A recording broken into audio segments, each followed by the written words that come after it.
All right, welcome back, everybody, and a good Saturday it should be. Sunrise now at 7:04, and your sunset getting a little bit earlier. That's right.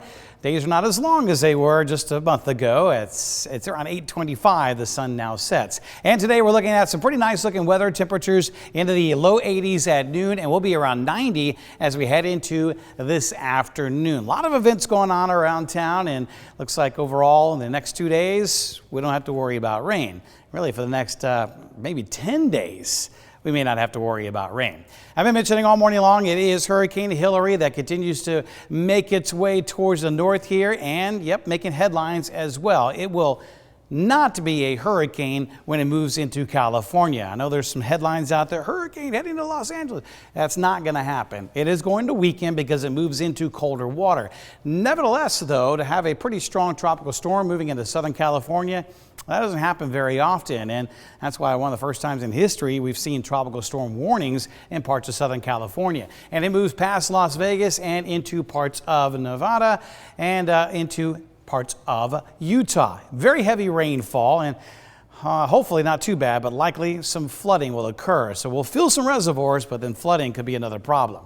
What about around here? Well, typically around September the 10th is our peak of the hurricane season, and it's been pretty quiet up until really about the last 3 days. We have a 50% chance that this little disturbance here could form into our next tropical system as it moves due west and will not impact the Gulf Coast. So if you got a trip down to Panama City this week or next week, not really worried about this one, but we'll watch it. As we get into further out into the Atlantic, we now have 3 systems that we are watching. This one here is likely with a 70% chance. These other 2 are at 30% chances. Now, these 2 here, they're going to make their way to the north, not bother anybody, and we'll see what this guy does here. He's pretty far south, but we'll watch it. Again, things are becoming a little bit more active.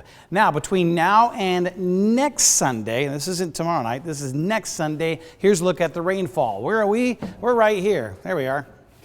Nada. That's right, hardly any rainfall whatsoever. Everything else is around us. And you can see that 3 to 6 inches of rainfall across parts of California. So here's a look at that future track. We have all of the systems staying to the north of us. There's Monday and there's Tuesday. Maybe some clouds here and there. That's really about it. We get into your Friday, Saturday, and Sunday. More humidity in the air, and there comes a slight chance of a pop-up shower. I'm not really putting it in the forecast just yet, but it's worth mentioning. Better chances might be the further east you go. And then here's Sunday and into Monday of next week, things might be a little bit more conducive for an isolated shower or thunderstorm. So we have dew points and the overall muggy meter not too bad today, but it starts to climb as we get into tomorrow. And there you have, you can see behind my name there, Monday, Tuesday, Wednesday, we're back in that humid to very muggy range. So very uncomfortable and hot next week. It's going to feel like the low 100s. What about the rest of the month? Well, looks like above average temperatures and also below average precipitation. This goes out from August the 28th through September the 1st. So more or less bone dry and hot. But usually getting into late August, September, October, that's some of the driest times of the year around here, with September and October being the 2 driest months. But it's going to get hot next week, and I wouldn't be surprised we hit 100 on Wednesday.